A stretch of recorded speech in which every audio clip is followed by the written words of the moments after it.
There's something that feels so special about cartoon crossovers, especially in the late 90s and early 2000s before the internet made things so accessible and we had access to so much more information on the media we're watching. Cartoon crossovers have always felt like a little treat from the producers of whatever series are crossing over to their audiences, especially fans of both shows. The first time I recall seeing ads for the Jimmy Timmy Power Hour, my 5-year-old mind was in disbelief. I couldn't believe how great that was. I just felt like, how could it get any better than this? I always felt these kind of crossovers had that extra bit of polish and love put into them. Then in 2011 we get the next big crossover. The crossover between the two major Men of Action series, Ben 10 and Generator Rex. At the time this was released, I was an enormous fan of both series, being more of a recent fan to Generator Rex. I remember the ads on Cartoon Network hyped this crossover up like nothing else. If you're unfamiliar with Generator Rex, it's another action cartoon following the events of Rex Salazar, a teenager who's able to control the nanites inside his body to create machines in order to fight Evos, other humans with nanites inside them that mutated them. At the point of the series where the crossover takes place, he works alongside Six, Holiday and Boba the Chimp, taking place during Season 3 of Generator Rex. Something I didn't know prior to researching for this video, this crossover was actually written by Men of Action, the writers behind the classic series of Ben 10, who hadn't worked on the series since. The special starts off with a rift forming in the middle of the city. Right off the bat we have what feels like this really grand opening, electricity emitting from this portal, destroying all sorts. We cut to Rex training with Six. Rex at this point in the show now possesses the Omega Nanite, giving him access to new builds with a new colour palette. I'd forgotten how smooth the action in Generator Rex was. This rather short bit of combat between these two has so much detail and weight behind just everything. Every swing of Six's sword feels so good, every movement feels so great. We're introduced to Agent Holiday, who works alongside the others. Rex then lets us know how great things have been going for him lately, knowing that having a home and a found family of his own is fantastic, being in contrast to him being an amnesiac working for the government for the first few seasons with no real family of his own. He then says he needs his own theme song. This is such a great way to give us a quick little recap of the show, demonstrating the sincerity of Rex's character, but also how egotistical and silly he can be. We get Rex's rendition of the Ben 10 classic theme song. I won't sing it, so we'll just cut to it here. It started when the nanites went kapow upon the scene. It's a nice little recap of the story up to this point, and it's a fun little bit of exposition. Six tackles Rex, knocking him on his back, telling Rex that it's great how positive his outlook is, but to be careful seeing how the world can take everything from you in an instant. Cutting back to the task at hand, the rift is starting to tear apart the city. Rex's former government agency, Providence, is on the approach. And we get introduced to Rex's older brother, Salazar, who's still working for Providence.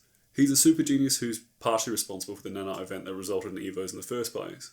Rex appears on the screen flying towards the portal. This is a really cool showing of how headstrong and confident he is, but it really seems as though his plan was just to punch the portal. Roddy's about to do so. We see the silhouette of Humongosaur, who looks incredible in this art style, even in near total darkness. Quite startled by this, reasonably so, Rex goes to hit Humongosaur, who's still not fully shown at this point, only to have the punch caught by Ben, who punches him straight out of the sky. This isn't my own original thought, but something Kuro brought up in his video discussing the crossover. The park we see here is Rex's version of Bellwood, in the same park Ben fought Vilgax in. I've always been under the assumption this was Central Park. He also points out the shape of the lake is like the Omnitrix style, which I never picked up on either. Ben's now properly revealed as Humongosaur. Humongosaur's design and Ben's aliens in general, this series translates so well into Generator Rex's art style. It feels a little bit more weighty than the original Humongosaur. There's a bit more detail. It even feels a little larger, but that might just be more in proportion to Rex. He just feels a little more imposing without changing too many details about the character. We get this absolutely stellar intro. It's such a perfect blend of the two series. We cut right back into the fight, Rex holding off Humongosaur for the meanwhile, and then cut again to a creature coming out of the portal. Now back to the fight. We jump around a lot during this special. Ben convinces Rex as a dangerous alien who's come to Ben's planet, Ben thinking he's protecting Earth from some new threat. Although the alien assumption of Rex is kind of interesting, especially coming from a Ben who's encountered quite a lot of mutants in Classic, as well as Aztec gods and all sorts. Although Alien Force does really lean into every oddity being of alien origin. Back to it, Salazar is analysing what's going on in the portal. We get a bit of a back and forth between White Knight, the former head of Providence, who Rex has continued to work for, with Black Knight, who currently runs Providence. The fight between Rex and Humongosaur continues. Ben has a bit of a cheesy line, but I found it rather amusing. Mess with Ben, you get the 10. It really caught me off guard. Rex drags Ben underwater and we get this absolutely stunning shot of Diamond Head emerging from it. Then Rex attempts to use his power on the Omnitrix. It has some effect on Ben, leaving behind that technological pattern on Diamond Head's body, but not doing much more than that. We get this great sword fight between the two. It's such a spectacle. Meanwhile, Six is fighting with this mechanical creature that came out of the portal earlier, who has already changed form slightly. Later on introduces Alpha, so we're just going to refer to him as such. Alpha continues to fight against Six, who kicks him off the roof. Back to Rex and Ben, I'm absolutely loving the pacing of this fight. Rex throws Diamond Head through the road, absolutely tearing through the concrete. The two manage to get a bit of dialogue in, but not enough to work out that there's no need for them to be fighting in the first place. Ben quite cleverly and quite practically works out that Lodestar has the advantage against Rex's builds. I forgot to say it with Diamond Head earlier, but I'm absolutely loving every transformation we see in this crossover. It's absolutely incredible. Back to Alpha, who gets a glimpse of Salazar, referring to him as father. Alpha touches the screen of a plane using what seems to be very similar to Rex's ability to manipulate machinery. Rex and Ben both call for a timeout to save innocent people who are caught in the crossfire, starting to get an idea that maybe the other one isn't the villain here. Wrath feels especially detailed here. His hair feels especially more rough and less smooth than what we see in the actual Ben 10 series. It works well for the transformation. Rex then tries again to drain Ben of any nanites, still assuming at this point he's some kind of shape-changing Evo. Ben transforms back to his human form, introducing himself properly, expecting some kind of recognition, but there is none, being in a different dimension. Alpha comes back in, sending out an explosion, nearly killing Six. Rex blames Ben for this initially. Cut to the headquarters, Six is totally out of commission, needing medical attention, being in a coma. Ben's then placed in a containment unit where he explains what happened and how he got there. Holiday confirms that what Ben has been saying is true, Ben not having any exposure to nanites before today, making them realise he's from another dimension. Ben rather quickly and pretty nonchalantly realises he's in a parallel world, pretty used to this kind of out there concept. Ben then transforms into Big Chill, letting us as viewers, as well as Rex and the gang, know that he's been allowing himself to be kept there all this time, on his own terms. I can't get over how good each and every alien transformation looks in General Rex's art style. Ben then takes off as Big Chill, being chased through the sky by Rex. We get a very brief exchange between Rex and Big Chill, Big Chill's ice breath being enough to stop an incoming hit from one of Rex's builds. Ben's then very distressed after seeing that Mr. Smoothie doesn't exist in this universe, being replaced by Bob's Biscuit Bar, really confirming that this isn't Ben's Bellwood. We get some nice dialogue between the two. We actually see an emotionally vulnerable moment from Ben, which is a nice change of pace, telling Rex how concerned he is for everyone who's left behind on his Earth. The two then decide to work together.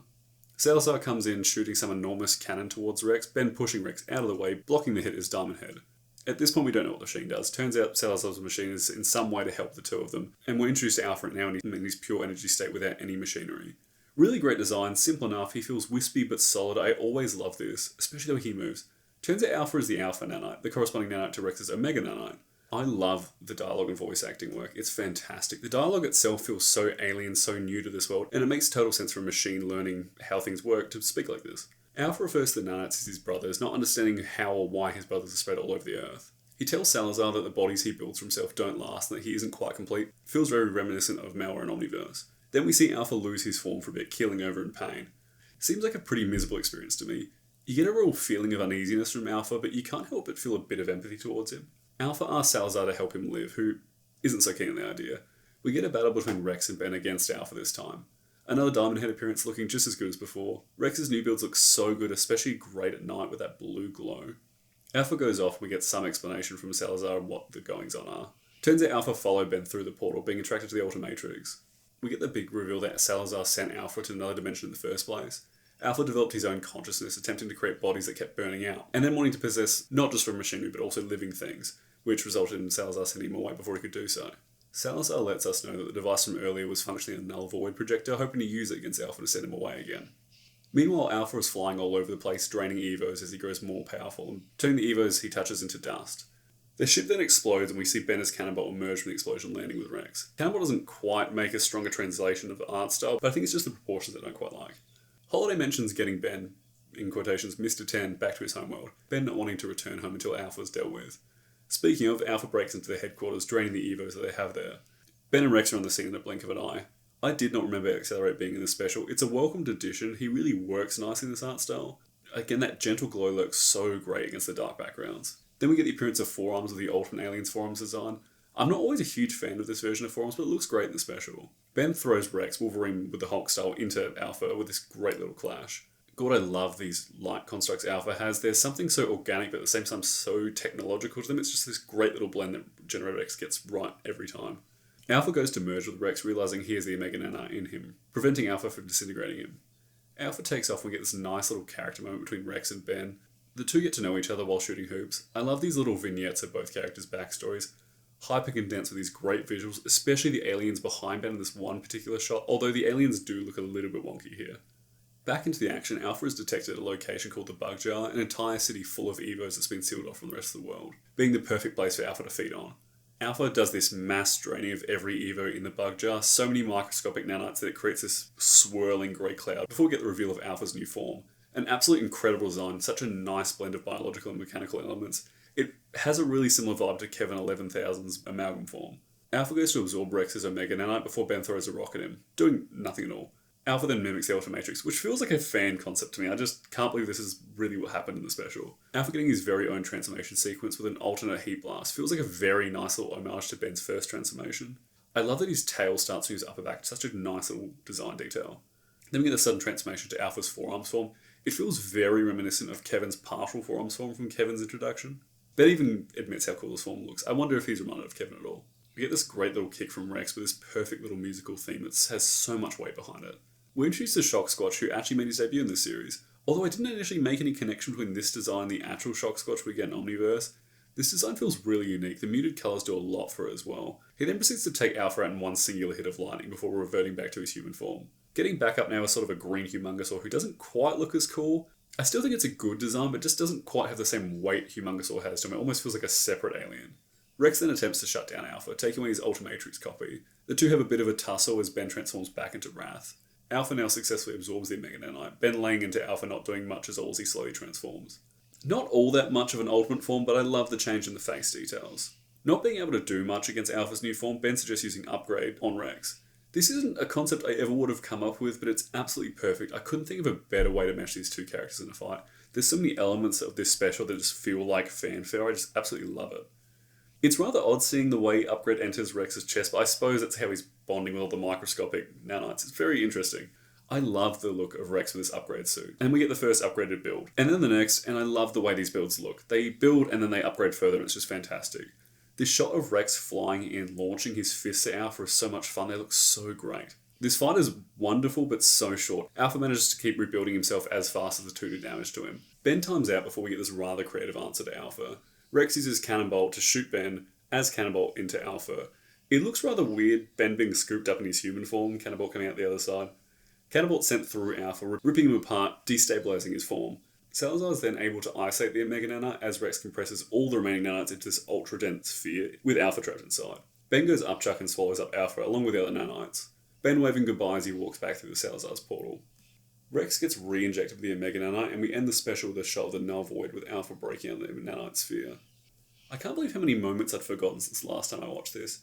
Alpha's character is so much more compelling than I remembered, especially before he visits the Bug Jar. I love that original design so much, especially those light constructs. We get more aliens than I remember too, with 11 total alien transformations. Although it's quite strange we get no Ultimates, especially after we're specifically given this version of Ben with the Ultimatrix, even named in the special as the Ultimatrix, not the Omnitrix. For anyone who's interested in more Ben 10 Generated Rex content, there is a follow-up comic. I would absolutely love to know what everyone else thought of this crossover, so please let me know. Thanks for watching.